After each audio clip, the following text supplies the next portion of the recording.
ପ୍ରିୟମାନେ, ଦାଉଦ ଯେତେବେଳେ ମେଷ ପାଳନ କରୁଥିଲେ ସେ ସମୟକୁ ନଷ୍ଟ କରୁନଥିଲେ। ସେଇ ଖାଲି ସମୟରେ ସେ ବୀଣା ବାଦନ ଶିଖିଲେ। ସଙ୍ଗୀତର ଗୋଟିଏ ବାଦ୍ୟଯନ୍ତ୍ରକୁ ସେ ଶିଖିଗଲେ। ପ୍ରିୟମାନେ, ଆପଣମାନେ ନିଜ ନିଜର ପିଲାମାନଙ୍କୁ ଶିଖାନ୍ତୁ, ବାଦ୍ୟଯନ୍ତ୍ର ବଜେଇବାର ଶିଖାନ୍ତୁ। ଆଉ ଦାଉଦ ଯାହା ଶିଖିଥିଲା ତା ପାଇଁ କାମରେ ଆସିଲା। ଆଉ ତା ଦ୍ୱାରା ହିଁ ସେ ରାଜାଙ୍କ ପାଖ ପର୍ଯ୍ୟନ୍ତ ଯାଇପାରିଲା। ସେ ରାଜଭବନ ଭିତରକୁ ଗଲା। ଦିନେ ଦାଉଦ ସେଇ ରାଜଭବନ ମଧ୍ୟରେ ରହି ଦେଶ ଶାସନ କରିବ। ଏଥିପାଇଁ ପରମେଶ୍ୱର କଣ କଲେ? ଦାଉଦଙ୍କ ହାତର ନିପୁଣତାର ଯୋଗୁଁ ଦାଉଦଙ୍କୁ ରାଜଭବନକୁ ନେଇଗଲେ।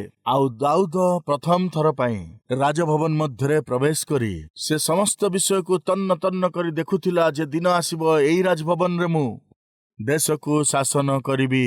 ଏଇ ପ୍ରକାର ଶାସନ କରିବାକୁ ଯାଉଛି। ଏଥିପାଇଁ ପରମେଶ୍ୱର କଣ କଲେ? ଆଜି ଏଇ ବୀଣାର ସହିତ ପରମେଶ୍ୱର ମତେ ରାଜଭବନକୁ ନେଇ ଆସିଛନ୍ତି। ଆଉ ସେ ବୀଣା ବଜଉ ବଜଉ ଧ୍ୟାନ ରଖୁଥିଲେ ଯେ କିଏ ଆସୁଛି କିଏ ଯାଉଛି, ମନ୍ତ୍ରୀ କେତେବେଳେ ଆସୁଛନ୍ତି, ସେନାପତି କେତେବେଳେ ଆସୁଛନ୍ତି, କିଏ କୋଉଠି ବସୁଛନ୍ତି, ଏ ସବୁ ବିଷୟ ସେ ଧ୍ୟାନ ରଖୁଥିଲେ। ଏଣୁ ସର୍ବପ୍ରଥମେ ଦାଉଦଙ୍କୁ ସେ ରାଜା ରୂପରେ ପରମେଶ୍ୱର ବାଛି ନେଲେ। ଆଉ ଦ୍ୱିତୀୟରେ ରାଜଭବନକୁ ନେଇଯାଇ ରାଜାଙ୍କ ନିକଟକୁ ପହଞ୍ଚେଇଲେ। ବୀଣା ବଜେଇବା ଦ୍ୱାରା ସାଉଲଙ୍କର ମଧ୍ୟରେ ଯେଉଁ ଦୁଷ୍ଟାତ୍ମା ଥିଲା ତାହା ଚାଲିଯିବାରୁ ଦାଉଦଙ୍କ ପ୍ରତି ସାଉଲଙ୍କର ପ୍ରେମ ବଢିଗଲା। ଆଉ ସେତିକି ନୁହେଁ, ଦାଉଦଙ୍କୁ ଦେଖି ରାଜା ସାଉଲଙ୍କର ମନରେ ପ୍ରେମ ଉତ୍ପନ୍ନ ହେଲା। ଆଉ କେବଳ ତାହା ନୁହେଁ, ଦାଉଦ ଏବେଠାରୁ ତୁମେ ମୋ ପାଖରେ ରହିବ। ଏପରି କହିବାରୁ ଠିକ ଅଛି, ମୁଁ ଆପଣଙ୍କ ପାଖରେ ରହିବି। ଦାଉଦ ଏବେଠାରୁ ତୁମକୁ ମୋର ହସ୍ତ୍ରବାହକ ଭାବରେ ମୁଁ ତୁମକୁ ନିଯୁକ୍ତ କରୁଅଛି। ଠିକ ଅଛି ମହାରାଜ।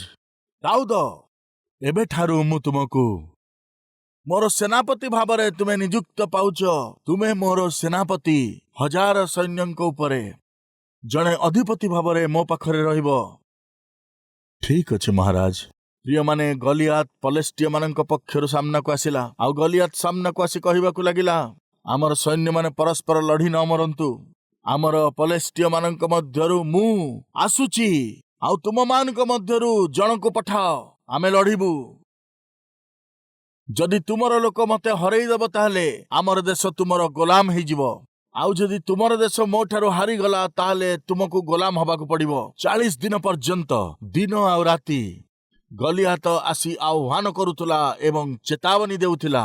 କେହି ସାମ୍ନାକୁ ଆସୁନଥିଲେ। ସେ ସାଉଲ ହୁଅନ୍ତୁ ବା ସେନାପତି ହୁଅନ୍ତୁ, କିଏ ବା ସମ୍ପୂର୍ଣ୍ଣ ସେନା ହଉ କିମ୍ବା ଦାଉଦର ଭାଇ ହୁଅନ୍ତୁ, କେହି ଜଣେ ହେଲେ ସାହସ କରି ଗଲିଆତର ସାମ୍ନା କରୁନଥିଲେ। ଆଉ ଏଇ ପ୍ରକାର ସମୟରେ ଦାଉଦଙ୍କ ପରି ଜଣେ ଯୁବା ଲୋକ ଯୁଦ୍ଧ କ୍ଷେତ୍ରରେ ନିଜର ପାଦ ରଖିଲେ। ସେ ଗଲିଆତର ସେଇ ଆହ୍ୱାନକୁ ଶୁଣିଲେ ଏବଂ ଶୁଣିକରି ଉତ୍ତର ଦେଲେ, ସୈନ୍ୟାଧିପତି ସଦାପ୍ରଭୁ ପରମେଶ୍ୱରଙ୍କର ସୈନ୍ୟ ଶ୍ରେଣୀକୁ ତୁଚ୍ଛ କରିବା ପାଇଁ ଏଇ ଅସୁନ୍ନତ ପଲେଷ୍ଟିୟ କିଏ? ତୁମ୍ଭେ ଖଡ୍ଗ ବର୍ଚ୍ଛ ଓ ଶୈଲ୍ୟ ଘେନି ଆସିଅଛ। ମାତ୍ର ମୁଁ ସୈନ୍ୟାଧିପତି ସଦାପ୍ରଭୁ ପରମେଶ୍ୱରଙ୍କ ନାମରେ ତୁମ ନିକଟକୁ ଆସୁଅଛି, କାରଣ ଏହି ଯୁଦ୍ଧ ପରମେଶ୍ୱରଙ୍କର ଅଟେ। ଏହା କହି ଗୋଟେ ଛାଟୁଣୀ ନେଇକି ଗଲା ପ୍ରିୟମାନେ। ଆଉ ସାଙ୍ଗରେ 5ଟା ଗୋଲ ପଥରକୁ ନେଇଗଲା। ଛାଟେଣି ଧରିକି ଗଲା। ବସ୍ ଗୋଟିଏ ଥର ମାରିଲା ଆଉ ଗଲିଆତକୁ ତଳେ ପକେଇଦେଲା। ଆଉ ସେ ଗଲିଆତର ଖଣ୍ଡାକୁ ନେଇ ତାର ମୁଣ୍ଡକୁ କାଟି ଆଣିଲା। ସେ କଟା ମୁଣ୍ଡ ଧରି ସେ ଜେରୁସାଲେମ ମଧ୍ୟରେ ଜଣେ ବିଜୟୀ ଯୋଦ୍ଧା ଭାବେ ଦାଉଦ ନିଜର ପାଦ ରଖିଲା। ଦାଉଦଙ୍କୁ ସାଉଲ ବହୁତ ପ୍ରେମ କରି ନିଜ କନ୍ୟାକୁ ତାକୁ ବିବାହ ଦେଇଥିଲେ। ସାଉଲଙ୍କର ପୁତ୍ର ଯୋନାଥନ ଯେତେବେଳେ ଦାଉଦଙ୍କୁ ଦେଖିଥିଲେ ବହୁତ ପ୍ରେମ କଲେ। ଧ୍ୟାନର ସହିତ ଶୁଣନ୍ତୁ। ଦିନେ ମୁଁ ଜଣେ ମେଷପାଳକ ଥିଲି, କିନ୍ତୁ ଆଜି ଏକ ମହାନ ରାଜାଙ୍କର ଜୁଆଇଁ ଅଟେ, ଆଉ ଭବିଷ୍ୟତର ଜଣେ ମହାନ ରାଜା ଅଟେ। ଏହି ପ୍ରକାର ଚିନ୍ତା କରୁଥିବା ବେଳେ ଦାଉଦର ଜୀବନରେ ପରିସ୍ଥିତି ଉଲଟପାଲଟ ହେଇଯାଇଥିଲା। ସାଉଲ ଯେ ଦାଉଦଙ୍କୁ ପ୍ରେମ କରୁଥିଲେ, ଏବେ ତାଙ୍କର ମନ ଭିତରେ ଈର୍ଷା ଉତ୍ପନ୍ନ ହେଲା। ସାଉଲ ଯେ ଦାଉଦକୁ ବହୁତ ପ୍ରେମ କରୁଥିଲେ, ଏବେ ସେ ଦାଉଦଙ୍କୁ ଶତ୍ରୁ ଭାବେ ଗଣିଲେ। ସାଉଲ ଯେ ବହୁତ ପ୍ରେମ କରୁଥିଲେ, ଦାଉଦଙ୍କୁ ମାରିବାକୁ ପଡିବ, ଏହି ନିର୍ଣ୍ଣୟ ନେଲେ। ପରିସ୍ଥିତି ଅଚାନକ ଭାବେ ବଦଳିଗଲା। ଏପର୍ଯ୍ୟନ୍ତ ସବୁ କିଛି ଠିକ ଥିଲା। ସବୁ କିଛି ଦାଉଦର ଅନୁକୂଳରେ ଚାଲିଥିଲା। ପରମେଶ୍ୱର ସବୁ ବିଷୟକୁ ଦାଉଦଙ୍କର ଜୀବନରେ ଅଳ୍ପ ଅଳ୍ପ କରି ଦାଉଦଙ୍କୁ ଉଚ୍ଚୀକୃତ କଲେ, ଆଶୀର୍ବାଦ କଲେ। ସମଗ୍ର ଦେଶ ଦାଉଦଙ୍କର ଗୁଣ କୀର୍ତ୍ତନ କରୁଥିଲେ। ସାଉଲ ବଧ କଲେ ସହସ୍ର ସହସ୍ର, ଦାଉଦ ବଧ କଲେ ହୋଇତ ହୋଇତ ହୋ ହୋ। ଆମ ଦେଶରେ ଜଣେ ମହାନ ବୀରର ଉତ୍ପନ୍ନ ହେଇସାରିଛି। ଆମ ଦେଶ ଆଡକୁ ଯଦି କୌଣସି ଶତ୍ରୁ ଅନେଇବ ତାହେଲେ ଆଗକୁ ଆସି ସେ ଶତ୍ରୁକୁ ସମ୍ପୂର୍ଣ୍ଣ ଧ୍ୱଂସ କରିବା ପାଇଁ, ଆମର ଦେଶକୁ ରକ୍ଷା କରିବା ପାଇଁ ଜଣେ ଯୁଦ୍ଧବୀର ପ୍ରକଟ ହେଇଛି। କିଏ ସିଏ? ଦାଉଦ। ଯୁଆଡେ ଦେଖିଲେ ଦାଉଦର ନାମ ଗୁଞ୍ଜରିତ ହେଉଥିଲା। ଆଉ ଏଇ ପ୍ରକାର ସମୟରେ ଈର୍ଷାରେ ପରିପୂର୍ଣ୍ଣ ହୋଇ ସାଉଲ ଦାଉଦଙ୍କୁ ମାରିବା ପାଇଁ ଚେଷ୍ଟା କଲେ। ଆଉ ତାପରେ କଣ ହେଲା? ସାଉଲ ଯେ ଦାଉଦଙ୍କୁ ପ୍ରେମ କରୁଥିଲେ ଏବେ ଶତ୍ରୁ ହେଇଗଲେ। ଝିଅ ବାହାଘର ଦାଉଦ ସହିତ କରିବାର ଥିଲା, କିନ୍ତୁ ତାର ବିବାହ ଆଉ କାହା ସହିତ କରିଦେଲେ। ନିଜ ଜୀବନକୁ ବାଜି ଲଗେଇ ଦାଉଦ ସହରକୁ ଛାଡ଼ି ଜଙ୍ଗଲରେ ବୁଲିବାକୁ ଲାଗିଲା। ଆଉ ଯେତେବେଳେ ସେ ଜଙ୍ଗଲରେ ବୁଲିବାକୁ ଲାଗିଲା ସେତେବେଳେ ସାଉଲ ଆଉ ସାଉଲର ସୈନିକମାନେ ପିଛା କରି ଯେତେବେଳେ ଚାଲିଥିଲେ ସେତେବେଳେ ଦାଉଦକୁ ନିଜର ଜୀବନ ବଞ୍ଚେଇବା ପାଇଁ ଦୌଡ଼ିବାକୁ ପଡ଼ିଲା। ଦାଉଦ ରାଜାଠାରୁ ଦୂରକୁ ଚାଲିଗଲା, ସେ ରାଜ୍ୟରୁ ଦୂରକୁ ଚାଲିଗଲା, ନିଜର ସ୍ତ୍ରୀକୁ ମଧ୍ୟ ହରେଇଲା, ଆଉ ତାର ପ୍ରିୟ ମିତ୍ର ଯୋନାଥନ ସହିତ ମଧ୍ୟ ଦେଖା ନ କରି ପାରିବାର ସ୍ଥିତି। ବକତେ ଖାଇବା ବି ମୁସ୍କିଲ ହେଇଗଲା। ପତ୍ନୀ ଦୂରକୁ ଚାଲିଗଲା, ଚାକିରି ଚାଲିଗଲା, ପ୍ରିୟ ମିତ୍ର ଯୋନାଥନ ଠାରୁ ମଧ୍ୟ ଦେଖା ହେବା ମୁସ୍କିଲ ହେଇଗଲା। ମୋର ଜୀବନ ଯାହା ସୁସ୍ଥିର ଥିଲା ତାହା ଆଜି ସମ୍ପୂର୍ଣ୍ଣ ଅସ୍ଥିର ହେଇଯାଇଛି। ସବୁକିଛି ବଢିଆ ଚାଲିଛି, ମୋର ଜୀବନ ବହୁତ ବଢିଆ ଗଠିତ ହେବାରେ ଲାଗିଛି। ଏହା ଭାବିବା ବେଳେ ହଠାତ୍ ସବୁକିଛି ଧ୍ୱଂସ ହେଇଗଲା। ଆଜି ଆମ ଭିତରେ କିଏ ଅଛନ୍ତି କି? ପାଷ୍ଟର ଜୀ, ମୋର ଜୀବନରେ କିଛି ସମୟ ପୂର୍ବରୁ ସବୁକିଛି ଭଲ ଚାଲିଥିଲା, ସକାରାତ୍ମକ ଥିଲା। ମୋର ଚାକିରି ନଥିଲା, ମୋତେ ଚାକିରି ଖଣ୍ଡେ ମିଳିଲା। ମୁଁ ଏକୁଟିଆ ଥିଲି, ପରମେଶ୍ୱର ମୋତେ ଉତ୍ତମ ପତି ପତ୍ନୀ ଦେଲେ। ଆମେ ଗୋଟେ ଭଲ ଘର କିଣିପାରିଲୁ, ଖଣ୍ଡେ କାର କିଣିପାରିଲୁ, ସବୁକିଛି ଭଲ ଥିଲା। କିନ୍ତୁ ଜଣା ନାହିଁ କଣ ହେଲା, ଅଚାନକ ଗୋଟିଏ ପରେ ଗୋଟିଏ ସବୁକିଛି ବିକିବା ପାଇଁ ପଡ଼ିଲା। ପ୍ରଥମେ ମୋତେ ମୋର ସୁନାକୁ ବନ୍ଧା ପକେଇବା ପାଇଁ ପଡ଼ିଲା, ତାପରେ ମୋର କାରକୁ ବିକିବା ପାଇଁ ପଡ଼ିଲା, ଘର ବି ବନ୍ଧା ପକେଇବାକୁ ପଡ଼ିଲା। ପିଲାମାନଙ୍କୁ ଭଲ ସ୍କୁଲରେ ଆଡମିସନ କରେଇଥିଲି, କିନ୍ତୁ ଆଜି ଆମେ ଚାହିଁଲେ ବି ତାର ଫିସ୍କୁ ଠିକରେ ଦେଇପାରୁନାହୁଁ। କମ୍ ସେ କମ୍ ଗୋଟେ ଓଳିର ଖାଇବା ମଧ୍ୟ ଆମ ଘରେ ନାହିଁ। ହଇରାଣ ହେଇଯାଉଛୁ ଆମେ। କାହିଁକି ଏମିତି ହେଇଗଲା? କାହିଁକି ଏମିତି ହେଇଯାଏ? ପ୍ରିୟ ଭାଇ ଓ ଭଉଣୀମାନେ, ଦାଉଦଙ୍କର ଜୀବନରେ ସାଉଲ ପରି ଜଣେ ଦୁଷ୍ଟ ଲୋକ କାରଣରୁ ଦାଉଦକୁ ନିଜର ସବୁକିଛି ହରେଇବା ପାଇଁ ପଡ଼ିଲା। ତାହେଲେ ଆପଣଙ୍କର ଜୀବନରେ କେଉଁ ଦୁଷ୍ଟ ଲୋକର କାରଣରୁ, କେଉଁ ଲୋକର କାରଣରୁ, କେଉଁ ଭୁଲ ନିଷ୍ପତ୍ତିର କାରଣରୁ, କେଉଁ ଭୁଲ କାର୍ଯ୍ୟ ପାଇଁ ଆଜି ଆପଣଙ୍କ ଜୀବନରେ ଯାହା କିଛି ଥିଲା ସବୁକିଛି ଗୋଟିଏ ପରେ ଗୋଟିଏ ହରେଇ ଏ ପ୍ରକାର ଭାବନୀୟ ସ୍ଥିତିରେ କେମିତି ଆପଣ ପହଞ୍ଚିଗଲେ ମୁଁ ଜାଣିନାହିଁ। କିନ୍ତୁ ସେଦିନ ଦାଉଦର ସବୁକିଛି ଚାଲିଗଲା। ଜଙ୍ଗଲରେ ସେ ପାଗଳ ପରି ଘୁରି ବୁଲୁଥିଲା। ଆଉ ଏହିପରି ଦାଉଦର ପରିସ୍ଥିତି ଯେତେବେଳେ ବିଗିଡ଼ି ଚାଲିଥିଲା, ସେ ବୁଝିପାରିଥିଲା ସାଉଲ ଏବେ ଆଉ ମୋତେ ବଞ୍ଚିବା ପାଇଁ ଦେବ ନାହିଁ, ମୋତେ ସେ ମାରିଦେବ। କେବେ ନା କେବେ ସାଉଲ ମୋତେ ନିଶ୍ଚୟ ମାରିଦେବ, ସେ ବଞ୍ଚିବାକୁ ଦେବ ନାହିଁ। ସାଉଲର ହାତରେ ମରିବାଠୁ ଭଲ ହେଉଛି ମୁଁ ଏଠୁ ନିଜ ଜୀବନ ବଞ୍ଚେଇ କୁଆଡେ ପଳେଇବି। ମୁଁ କୁଆଡେ ଯିବି? କୋଉଠିକି ଗଲେ ମୁଁ ସୁରକ୍ଷିତ ହେଇକି ରହିପାରିବି? ଏହି ପ୍ରକାର ଭାବିବାକୁ ଲାଗିଲା। କିନ୍ତୁ ସେ ଭାବନା ଠାରୁ ଭଲ ହେଇଥାନ୍ତା ଯଦି ସେ ପ୍ରାର୍ଥନା କରିଥାନ୍ତା, ଆଉ ଭାବିବା ଠାରୁ ଆହୁରି ଭଲ ହେଇଥାନ୍ତା ଯଦି ସେ ସେଦିନ ପ୍ରାର୍ଥନା କରିଥାନ୍ତା। ଆମ ଭିତରେ କିଏ ଅଛନ୍ତି କି? ପାଷ୍ଟର ଜୀ, ମୋର ଅବସ୍ଥା କିଛି ଭଲ ନାହିଁ। ପାଷ୍ଟର ଜୀ, ମୋର ସ୍ୱାସ୍ଥ୍ୟ ଭଲ ନାହିଁ, ପରିବାରର ଅବସ୍ଥା ଭଲ ନାହିଁ। ମୋର ସ୍ତ୍ରୀ ଯିଏ ମୋ କଥା ବହୁତ ବୁଝନ୍ତି, ସେ ବି ଆଜି ମୋତେ ଭୁଲ ବୁଝୁଛନ୍ତି। ମୋର ସ୍ୱାମୀ ଯିଏ ମୋତେ ବହୁତ ଭଲ ପାଉଥିଲେ, ଆଜି ଜଣା ନାହିଁ କାହିଁକି ସବୁବେଳେ ରାଗୁଛନ୍ତି ମୋ ପାଇଁ। ନିଜର ପ୍ରାଣ ଦେଇଦେବା ପରି ମୋର ପିଲାମାନେ ଆଜି ମୋତେ ଭୁଲ ବୁଝୁଛନ୍ତି। ଚାକିରି କରୁଥିବା ସ୍ଥାନରେ ମୋର ବହୁତ ନାମ ଥିଲା, କିନ୍ତୁ ଜଣା ନାହିଁ କାହିଁକି ସେମାନେ ମୋତେ ବାହାର କରିଦେଲେ। ଅନେକଙ୍କୁ ସାହାଯ୍ୟ କରିବା ପାଇଁ ପରମେଶ୍ୱର ମୋତେ ଉଚ୍ଚରେ ରଖିଥିଲେ, କିନ୍ତୁ ଆଜି ମୋ ଜୀବନରେ ମୁଁ ଭିକ ମାଗିବାର ଅବସ୍ଥାକୁ ଚାଲି ଆସିଛି। କାହିଁକି ମୋର ଜୀବନରେ ଯେତେବେଳେ ସବୁ କିଛି ଭଲ ଥିଲା, କିନ୍ତୁ ଆଜି ମୋତେ ସବୁ ହରେଇବାକୁ ପଡୁଛି। ଆଜି ମୋ ଆଖିର ସାମ୍ନାରେ ସବୁକିଛି ମୋର ବିରୋଧରେ ଯାଉଅଛି। ଯେଉଁମାନେ ଦିନେ ମୋତେ ପ୍ରେମ କରୁଥିଲେ ସେମାନେ ଆଜି ମୋର ବିରୁଦ୍ଧରେ ଉଠିଛନ୍ତି। ଯେଉଁମାନଙ୍କୁ ମୁଁ ସହାୟତା କରିଥିଲି ସେମାନେ ଆଜି ମୋ ଠାରୁ ଦୂରକୁ ଚାଲି ଯାଇଛନ୍ତି। ଆଜି ମୁଁ गोटे बेला खाइबाकू न पाई दुख पाउछि काहेकि मो जीवन रे एमती परिस्थिति आसी पहुंचिला। एमती बुझी होनथिबा परिस्थिति मध्य देई जीवा बेले आपनको कौन करिवार अछि जानंती कि एई समय आम मन को जहा आसुछि ताहा करिवा ठीक कथा नुहे। कौन करबाकू मन होउछि आत्महत्या करबाकू मन होउछि। बहुत थोर आपनको मन आपनको कहिछि ना आमर मन विभिन्न भाव आमको कथा कहूए आ बेले बेले परमेश्वर इच्छा विरुद्ध आ परमेश्वर विरुद्ध कथा कहे। से दिन दाऊदर मन दाऊदर विरुद्ध उठिला। दाऊद तुम्हें आउ बंची रही पारिबनी, साउल तुमको मारिदेव, तुमर जीवन अचानक विनष्ट हो। किंतु सेही समय रे परमेश्वर कौन कहले, सामुएल जिसिंकर गृह को जाई तांका पुत्र मान मध्य जन को राजा भाव अभिषेक कर। से पुत्र को मु राजा भाव एही देश को जने शासक भाव प्रदान करी। एही प्रकार किए पठेले, परमेश्वर से दिन पठेले। एथिपई दाऊद को सेही राज्यर राजा भाव मनोनीत करी तैयारी करथिले। जदि आपण ध्यान सहित देखिबे ताले 23 अध्याय 17 पदरे जोनाथन कहूअछि, दाऊद साहस धर, मोर पिता तुमर किछि करि परिबे नाही। दिने तुमे एही देशर राजा हबा पई जाउछ। किए कहला? जोनाथन कहला। 24 अध्याय 20 पदरे साउल कहिले, हे आमर पुत्र दाऊद, तुमे एही देशर राजा हेबाकू जाउछ। आउ साउल कहला, आपण देखि परिबे, एबे देख मु जाने तुम्बे अवश्य राजा हेबो ओ तुंभ हस्तरे इस्राएल रो राज्य स्थिर हेबो। साउल कहले, जे मारिबा पई पछरे गोडेइतिला सेही साउल ही कहले, दाऊद पुओ, ये देश तो हाତରେ समर्पित हेबाकू जाउछ। निश्चय तुमे एही देशर राजा हेबाकू जाउछ। अबिगाल जहांको दाऊद परे विवाह करथिले 30 आउ 31 पदरे आमे देखि पारुछु। सेथिरे अबिगल कहिला, प्रभु आपण एही देशर राजा अटंती। एही देश को परमेश्वर तुम हस्तर समर्पित करिवे, तुमे अधिकार करिवो। अबिगेल कहिले तुमे राजा हबो, आउ साउल कहिले तुमे राजा हबो, जोनाथन कहिले तुमे राजा हबो, आउ सामुएल मध्य कहिले एही देशर राजा भाବରେ परमेश्वर तुमको बाछिचंती।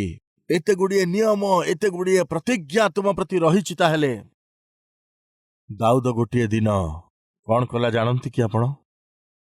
दाऊद जने भल लोक थिले, दिने से गोटे भूल निष्पत्ति नेले। कौन जानती कि दाऊद केउ देश को आक्रमण कला कहतु देखि? पलेस्टिय देश को। केउ देशरु से निज देश को रक्षा करथिला कहतु? पलेस्टिय देशरु से निज देश को रक्षा करथिला। पलेस्टिय मानकर 5 सरदार मध्यरु गलियात जणे थिला। पलेस्टिय मानकर 5 सरदार मानक भितरु जण गलियात को मारी देई से निज देश को रक्षा करथिला। कौन करिबे आ बुझी पारला नाही, की प्रकार बंचिबी से आ बुझी पारलानी। कम से कम परमेश्वर को निकटे प्रार्थना हेले करिथांता। से गोटे सिद्धांत नै गला। प्रिय माने कौन जानती कि मु जाई कोनोसी चाकरी करिबी कोठी, एई देश रे मो पाई किछि हेले शांति नाही, सुरक्षा मध्य नाही। मु पलेस्टिय मानकर देश को चली जीवी। को देश? हेलो, को देश? जो देश परमेश्वरंकर शत्रु अटे सेई पलेस्टिय देश को जीवी बोली कहूअछि। दाऊद तुमे कौन करिवो? सेठी चाकरी करिवी। को चाकरी? राजांक पाखकु जीवी। जाइकिरी राजांक पाखरे राजांकर मु गोटिए सेनापति भावरे किंबा एक सेनाधिकारी भावरे कि हबा राजांक पाखरे जने सिक्यूरिटी गार्ड भावरे मु रहिबी। को राजा पाखरे? दाऊद कहउचंती पलेस्टिय राजार मु सिक्यूरिटी गार्ड हेकी रहिबी। देखंतु केते भूल निष्पत्ति। दाऊद तरतरिया निष्पत्ति नेले। आउ शेषरे पलेस्टिय मानकर राजा आखिस नामक राजांक पाखकु जाई मु तुम पक्षरु युद्ध करिबी। तुमे जहा विरुद्ध मते पठेइबो मु ता विरुद्ध रे जीवी। मु आउ मोर स्त्री आउ मोर पिला माने आउ मोर साथी मानकु तुम देश रे हमकु रहिबाकु टिके दबो। जाई ए प्रकार निवेदन कला। प्रिय माने से आखिस नामक राजा, हाँ दाऊद दाऊद तुमे काहे कि आम देश को आसीच? परिस्थिति किछि भल नाही, तुमे आम देश को आसी केंती शरण मागुच? କହୁଛି ନା ମୋର ପରିସ୍ଥିତି କିଛି ଭଲ ନାହିଁ ବୋଲି। ତୁମ ପରି ଜଣେ ମହାନ ଯୋଦ୍ଧା ଆଉ ବୀର ଆମ ଦେଶରେ ଆସି ରହିବି ବୋଲି କହୁଛି, ମାନେ ଆଠୁ ଅଧିକ ଆଉ ଆମକୁ କଣ ଦରକାର? ରାଜା, ତୁମକୁ ଯାହା ଦରକାର ମୁଁ ତାହା କରିବି। ତୁମ ସହିତ ଯେଉଁ ଯୁଦ୍ଧକୁ ତୁମେ ଚାଲ ବୋଲି କହିବ ମୁଁ ଯିବି, ନିଶ୍ଚୟ ଯିବି। 27 ଅଧ୍ୟାୟ ତାର 2ୟ ପଦ।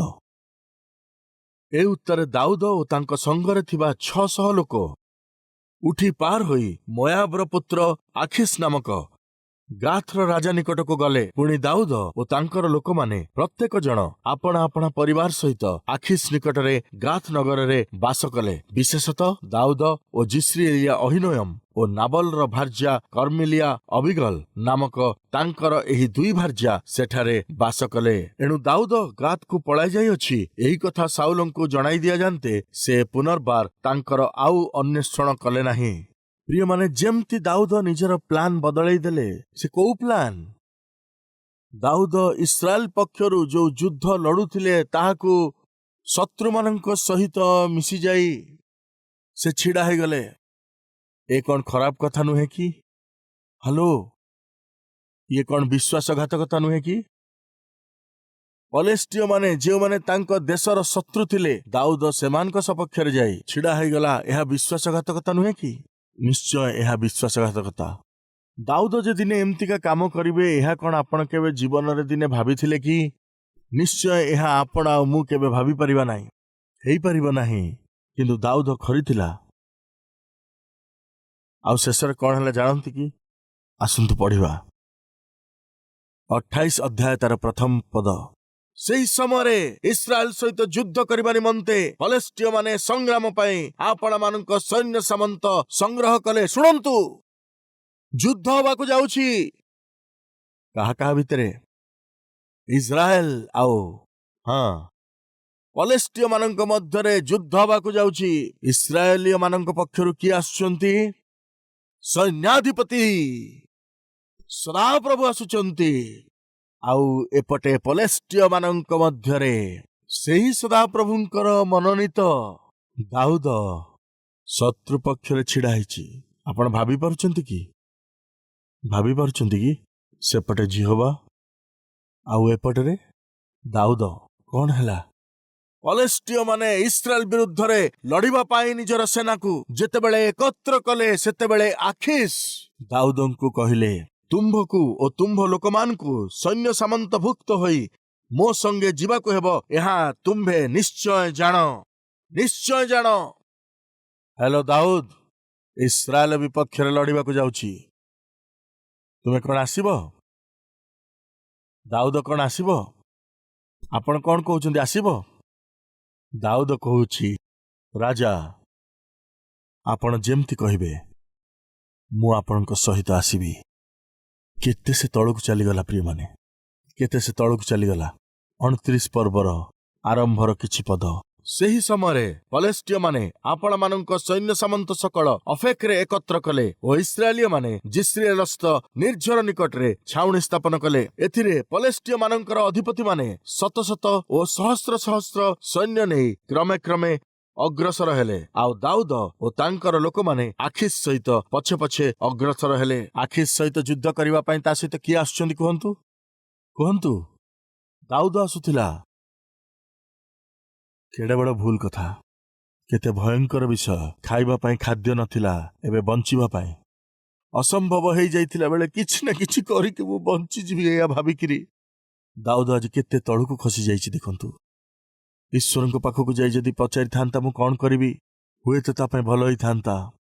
ଏହି ସମସ୍ୟାର ଘେରରେ ଥିଲାବେଳେ ଯଦି ପରମେଶ୍ୱରଙ୍କୁ ପଚାରିଥାନ୍ତା, ପ୍ରଭୁ ମୁଁ କଣ କରିବି, ଉତ୍ତର ଦିଅ। ଯଦି ଏଇ ପ୍ରକାର ପ୍ରଶ୍ନ କରିଥାନ୍ତେ, ତାହେଲେ ମୋର ପରମେଶ୍ୱର କଣ ଉତ୍ତର ଦେଇଥାନ୍ତେ ଜାଣନ୍ତି କି? ଇସ୍ରାଏଲର ମୁଁ ତୁମକୁ ରାଜା ବନେଇବା ପାଇଁ ଯାଉଛି କହିଥାନ୍ତେ ନା ନାହିଁ? ଆଜି ଆମ ଭିତରେ କିଏ ସେମିତି ଅଛନ୍ତି କି? ମତେ ଲାଗୁଛି ମୁଁ ସବୁ କିଛି ହାରି ଚାଲିଛି। ମୋର ଜୀବନ ନିମନ୍ତେ ଯୋଉ ବିଷୟ ମତେ ଭଲ ଲାଗିଲା, ତାହା ଧନ ହେଇଥାଉ, ସମ୍ପତ୍ତି ହେଇଥାଉ, ଚାକିରି ହେଇଥାଉ, ତାହା ଯେ କୌଣସି ବିଷୟ ବି ହେଇପାରିଥାଏ, ଯାହା ମୋ ପାଇଁ ଗୋଟିଏ ଆଧାର, ଯାହା ମୋର ପରିବାର ପାଇଁ ଗୋଟେ ଆଧାର, ଯାହା ମୋର ପିଲାମାନଙ୍କର ପାଠପଢା ପାଇଁ ଆଧାର ଭାବରେ ମିଳୁଥିଲା, ତାହା ମୋ ଠାରୁ ଦିନ ପ୍ରତିଦିନ ମୋ ଆଖି ଆଗରୁ ଦୂରକୁ ଚାଲି ଯାଉଛି। ମୁଁ ଦିନକୁ ଦିନ ନିର୍ବଳ ହେଇଯାଉଛି, ଜୀବନରେ ବଞ୍ଚି ପାରୁନାହିଁ। ଆଉ କିଛି ଦିନ ପରେ ମୁଁ କାଙ୍ଗାଳ ହେଇଯିବି। ମତେ ଡର ଲାଗୁଛି ପ୍ରଭୁ। ପ୍ରଭୁ ଆପଣ ମତେ କଣ କରିବାକୁ ଯାଉଛନ୍ତି? ଏହିପରି ଯଦି ପ୍ରଭୁଙ୍କ ନିକଟରେ ପ୍ରାର୍ଥନା କରିବେ, ମୁଁ ତୁମକୁ ଉତ୍ତମ ଆଶୀଷରେ ପୂର୍ଣ୍ଣ କରିବାକୁ ଯାଉଛି। ତୁମକୁ ମୁଁ ମହାନ କରିବାକୁ ଯାଉଅଛି। କଣ ପ୍ରଭୁ? ସବୁ କିଛି ଚାଲିଗଲା ପରେ କଣ ତୁମେ ମତେ ମହାନ କରିବ? ସବୁ କିଛି ତୁମ ପାଖରେ ଥାଇକିରି ତୁମେ କଣ ମହାନ ହେଇଯିବ? ତୋ ପାଖରେ କିଛି ନଥିଲା ବେଳେ ମୁଁ ତତେ ମହାନ କରିବା ପାଇଁ, ଏହା ହିଁ ମୋର ବିଶେଷତ୍ୱ ଅଟେ। ପରିସ୍ଥିତି ଟିକେ ଓଲଟ ପାଲଟ ହେଇଗଲେ, ଆର୍ଥିକ ଭାବରେ ଅନାଟନ ଆସିଗଲା, ସମସ୍ୟା ଆସିଗଲା, ଚାକିରି ମଧ୍ୟ ଚାଲିଗଲା। ଆଉ ଦାଉଦ ଯେଉଁମାନଙ୍କୁ ନିଜର ଭାବୁଥିଲା ସେମାନେ ବି ଦୂରକୁ ଚାଲିଗଲେ। ଆଉ ଦାଉଦ ଏତେ ବଡ ଭୁଲ ନିଷ୍ପତ୍ତି ନେଲା ଆପଣ ଜାଣନ୍ତି କି ପ୍ରିୟମାନେ? ସେ ନିଜର ଶତ୍ରୁ ପଲେଷ୍ଟିୟ ମାନଙ୍କ ନିକଟକୁ ଯାଇ ପଲେଷ୍ଟିୟ ମାନଙ୍କର ରାଜାଙ୍କର ସିକ୍ୟୁରିଟି ଗାର୍ଡ ପାଲଟି ଯାଇଥିଲା। ଏବେ ଇସ୍ରାଏଲୀୟ ମାନଙ୍କ ବିରୁଦ୍ଧରେ ଯୁଦ୍ଧ କରିବା ପାଇଁ ପଲେଷ୍ଟିୟ ମାନେ ଯେତେବେଳେ ଆସୁଥିଲେ, ସେତେବେଳେ ଦାଉଦ ପଲେଷ୍ଟିୟ ରାଜାମାନଙ୍କର ପକ୍ଷରେ ଛିଡା ହେଇ ଇସ୍ରାଏଲୀୟ ଲୋକମାନଙ୍କ ବିରୁଦ୍ଧରେ ଯୁଦ୍ଧ କରିବା ପାଇଁ ଆସୁଛି। ମୋର ପ୍ରିୟମାନେ, ଏହାକୁ କଣ ପରମେଶ୍ୱର ସହିପାରିବେ କି? ପରମେଶ୍ୱର ଏହାକୁ ବରଦାସ୍ତ କରିପାରିବେ କି? ଆଉ ଏ ସବୁ ଯେତେବେଳେ ଘଟୁଥିଲା, ଅଚାନକ ସରଦାର ଆସିଗଲେ। କିଏ ସିଏ? ସରଦାର। ତୃତୀୟ ପଦରେ ତହିଁରେ ପଲେଷ୍ଟିୟ ଅଧିପତି ମାନେ କହିଲେ, ଏହି ଏବ୍ରିୟ ମାନେ ଏଠାରେ କଣ କରୁଅଛନ୍ତି? ତହୁ ଆଖିସ୍ ପଲେଷ୍ଟିୟ ଅଧିପତି ମାନଙ୍କୁ କହିଲେ, ଏ କଣ ଇସ୍ରାଏଲର ରାଜା ସାଉଲଙ୍କର ଦାସ ଦାଉଦ ନୁହେଁ? ସେ ଏତେ ଦିନ ଓ ଏତେ ବର୍ଷ ହେଲା ମୋ ସଙ୍ଗରେ ଅଛି ଓ ମୋ ପକ୍ଷ ହେବା ଦିନଠାରୁ ଆଜି ପର୍ଯ୍ୟନ୍ତ ମୁଁ ତାଠାରେ କୌଣସି ଦୋଷ ପାଇନାହିଁ। ମାତ୍ର ପଲେଷ୍ଟିୟ ଅଧିପତି ମାନେ ତାହା ଉପରେ କ୍ରୁଦ୍ଧ ହେଲେ ଓ ପଲେଷ୍ଟିୟ ଅଧିପତି ମାନେ ତାହାକୁ କହିଲେ, ତୁମ୍ଭେ ସେ ଲୋକକୁ ଫେରାଇ ଦିଅ। ତୁମ୍ଭେ ତାହା ପାଇଁ ଯେଉଁ ସ୍ଥାନ ନିରୂପଣ କରିଅଛ, ସେ ଆପଣାର ସେହି ସ୍ଥାନକୁ ଫେରିଯାଉ। ସେ ଆମ୍ଭମାନଙ୍କ ସଙ୍ଗରେ ଯୁଦ୍ଧକୁ ଯିବ ନାହିଁ। କେଜାଣି ଯୁଦ୍ଧ ସମୟରେ ସେ ଆମ୍ଭମାନଙ୍କର ବିପକ୍ଷ ହୋଇପଡ଼ିବ। ଏଇଟା ଆଉ କାହିଁରେ ଆପଣା ପ୍ରଭୁଙ୍କୁ ପ୍ରସନ୍ନ କରିବ କି? ଏହି ଲୋକମାନଙ୍କ ମସ୍ତକ ଦ୍ୱାରା ନୁହେଁ। ଆକିସ୍, ଦାଉଦ ଯେ ଆମ ପକ୍ଷରେ ଯୁଦ୍ଧ କରିବ, ୟାର ଅନୁମତି ବିଲକୁଲ ହେବ ନାହିଁ। ଏହା ପରମେଶ୍ୱରଙ୍କ ଆଡୁ। ହଁ କୁହନ୍ତୁ, ଇଣ୍ଟରଭେନସନ, ପରମେଶ୍ୱରଙ୍କର ହସ୍ତକ୍ଷେପ। ଦାଉଦ ଇସ୍ରାଏଲଙ୍କର ସପକ୍ଷରୁ କଣ ତୁମକୁ ଯୁଦ୍ଧ କରିବାର ନଥିଲା କି? ତୁମେ ପଲେଷ୍ଟିୟ ମାନଙ୍କ ପକ୍ଷରେ ମୋର ପ୍ରଜାମାନଙ୍କର ବିରୁଦ୍ଧରେ ଯୁଦ୍ଧ କରିବା ପାଇଁ ଆସିବ? ଏକଥା ହେଇପାରିବନି ଦାଉଦ। ଆଉ ସରଦାର ଆସିକିରି ଆଖିସ୍କୁ, ତୋର ବୁଦ୍ଧି ଅଛି ତ? ତୁମେ ଦାଉଦଙ୍କୁ କେମିତି ଯୁଦ୍ଧକୁ ନେଇକି ଯାଉଛ? ଏ ପ୍ରକାର ଅନୁମତି ଆଦୌ ନାହିଁ। ଆଉ ସେତେବେଳେ ଆଖିସ୍ କହିଲା, ଦାଉଦ, ତୁମେ ବହୁତ ଭଲ ଲୋକ, କିନ୍ତୁ ମୋର ଲୋକମାନେ ତୁମକୁ ଭରସା କରୁନାହାନ୍ତି। ତୁମେ ମୋ ସହିତ ଯୁଦ୍ଧ କରିବା ପାଇଁ ଯାଇପାରିବନି। ଦାଉଦଙ୍କୁ ଆଖିସ୍ ଫେରି ଯିବାକୁ କହିଦେଇଥିଲା। ଦାଉଦ ଦ୍ୱାରା କରାଯାଇଥିବା ଏହି ଭୁଲ କାମ ହେତୁ ଦାଉଦ କଣ ହରେଇଲା ଆପଣ ଜାଣନ୍ତି କି? 30 ପର୍ବର ପ୍ରଥମରୁ ଏ ଉତ୍ତରେ ଦାଉଦ ଓ ତାଙ୍କର ଲୋକମାନେ ତୃତୀୟ ଦିନରେ ସିକ୍ଲଗ ନଗରରେ ଉପସ୍ଥିତ ହେଲେ। ସେ ସମୟକୁ ଅମାଲେକୀୟମାନେ ଦକ୍ଷିଣାଞ୍ଚଳ ଓ ସିକ୍ଲଗ ଆକ୍ରମଣ କରିଥିଲେ ଓ ସିକ୍ଲଗକୁ ଆଘାତ କରି ଅଗ୍ନିରେ ଦଗ୍ଧ କରିଥିଲେ। ପୁଣି ଦାଉଦ ଓ ତାଙ୍କର ଲୋକମାନେ ନଗରରେ ଉପସ୍ଥିତ ହୁଅନ୍ତେ, ଦେଖ, ନଗର ଅଗ୍ନିରେ ଦଗ୍ଧ ଓ ସେମାନଙ୍କର ଭାର୍ଯ୍ୟା, ପୁତ୍ର ଓ କନ୍ୟାଗଣ ବନ୍ଦୀ ରୂପେ ନୀତ ହୋଇଅଛନ୍ତି। ତହୁଁ ଦାଉଦ ଓ ତାଙ୍କର ସଙ୍ଗୀମାନେ ଆପଣା ଆପଣା ରବ ଉଠାଇ ରୋଦନ କଲେ। ଏପରିକି ଆଉ ରୋଦନ କରିବାକୁ ସେମାନଙ୍କଠାରେ କିଛି ବଳ ରହିଲା ନାହିଁ। ଦେଖନ୍ତୁ କଣ ପାଇଲା ଦାଉଦ। ପ୍ରଭୁ, ମତେ ସାଉଲ ମାରି ପକେଇବ, ମୁଁ ବଞ୍ଚି ପାରିବି ନାହିଁ। ଏଇ କଥା ଚିନ୍ତା କରି ପଲେଷ୍ଟିୟ ମାନଙ୍କର ଶରଣକୁ ଯାଇ, ପଲେଷ୍ଟିୟ ମାନଙ୍କର ଦେଶକୁ ଯାଇ, ସେଠାକୁ ଯାଇକି ମୁଁ ଭଲରେ ରହିବି ବୋଲି ଯେତେବେଳେ ଭାବିଲା, ତରତରିଆ ଭାବରେ ନିଷ୍ପତ୍ତି ନେଇ ପଲେଷ୍ଟିୟ ରାଜାର ସହିତରେ ଯେତେବେଳେ ସେ ଘରକୁ ଫେରି ଆସୁଛି, ଆଉ ଦେଖୁଅଛି ଶତ୍ରୁମାନେ ଆସି ତାଙ୍କର ସ୍ତ୍ରୀମାନଙ୍କୁ, ତାଙ୍କର ପିଲାମାନଙ୍କୁ, ସମସ୍ତଙ୍କୁ ବନ୍ଦୀ କରି ନେଇଯାଇଛନ୍ତି, ଆଉ ସବୁକିଛି ଜଳେଇ ଦେଇଛନ୍ତି। ଦାଉଦ ପୁଣି ଆଉ ଥରେ ଏକେଲା ହେଇଗଲା। ପ୍ରିୟ ଭାଇ ଓ ଭଉଣୀମାନେ, ପରମେଶ୍ୱରଙ୍କର ବିରୁଦ୍ଧରେ ନିର୍ଣ୍ଣୟ ନେଇକରି, ପରମେଶ୍ୱରଙ୍କର ଇଚ୍ଛାକୁ ନ ଜାଣି, ଦୁଃଖର କାରଣରୁ, କଷ୍ଟର କାରଣରୁ, ବିମାରୀର କାରଣରୁ, ଆର୍ଥିକ ସମସ୍ୟାର କାରଣରୁ ତରତରିଆ ନିଷ୍ପତ୍ତି ନେଲେ, ଶେଷରେ ଆମେ सबकिछि हरैदबा दाऊद निज स्त्री को पिलामानंकु धन संपत्ति को घर को सबकिछि हरैदेला जने उत्तम मनुष्य कहीं के जाने एते खराब लोक हो गला। आज ये वाक्य को शुणुवा मोर भाई और भौणी माने आज आपणकर जीवन रे जो समस्या गुड़िकर दुखर सामना आपण करुछंती ताहा आपनको परमेश्वर को निकटवर्ती करिवो किंतु ताहा आपनको दूर को नहीं जीव नाही ताहा केबे हबो नाही हेई पारे आपण परमेश्वर ठार दूर को जाउछंती आपणकर समस्यार कारणरू ताले सुनंतु आपण आहुरी अधिक दुर्भाग्यजनक होई जिवे आहुरी अधिक दरिद्र होई जिवे आहुरी अधिक एकेला होई जिवे जदि से दिन न आसु बोली चाहती। प्रिय माने बाइबल कहे संकट समय तुमे मो निकट प्रार्थना कर मु तुमको उत्तर देवी। समस्या किछि भी होइथाउ ताहा केते तीव्र होइथाउ ना कहीं परमेश्वर ठार दूर को जातुनि कारण परमेश्वर ठार दूर को जाई करी एही जगत रे आपण कौनसी विषय को हासिल करि परिबे नाही। समस्यार जाल भितरे पड़ी जाइथिबा आपण ताहांको उपस्थिति को आसी ताहांकर सहायता नेबा द्वारा मोर परमेश्वर आपणको प्रति जे उत्तम उद्देश्य सब रखिछंती से ताहाको पूर्ण करिवे। विश्वास करुथबा लोक मो सहित मिसी प्रार्थना करिवे कि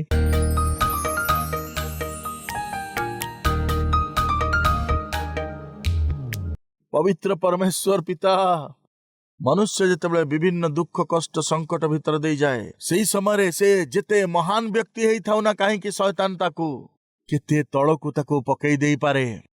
दाऊदंकर जीवन रे आमे देखिलु पिता पिता पिता सेही परि आमे हमर जीवन रे जेमति न करिबा सहायता करि दियो।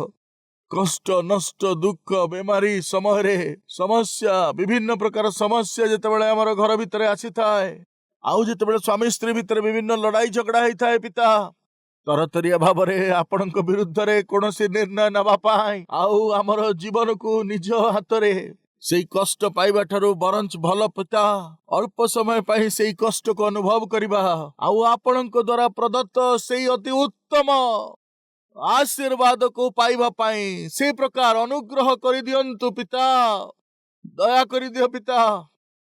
दाऊद सेठी भलरे रहिबो बोली भाबिकी गला आउ निजर स्त्री को हरैला से निजर पिलामान को हरैला तार घर चलीगला आउ से जहा किछि थिला सब ता पाखरु चलीगला। एही परि आम सहित नही जाओ पिता आपणको छाड़ी आमे जुआड़ गले मध्य किछि पाई परिबु नाही पिता एणु एबे ठारू आउ तुमको छाड़ी न देई पिता तुमर इच्छा आउ तुमर योजना अनुसार बंचिबा पई हमको सहाय्य करि दियो। एबे ठारू नियमित भावरे पिता तुमर उपस्थिति को आसीबाकू पुणी नियमित भावरे तुम निकटरे प्रार्थना करिबा पाई आमे हम जीवनर सब आवश्यकता गुड़िकु पाइबाकू शक्ति दियो यीशुंक नामरे मागुअछु पिता आमीन।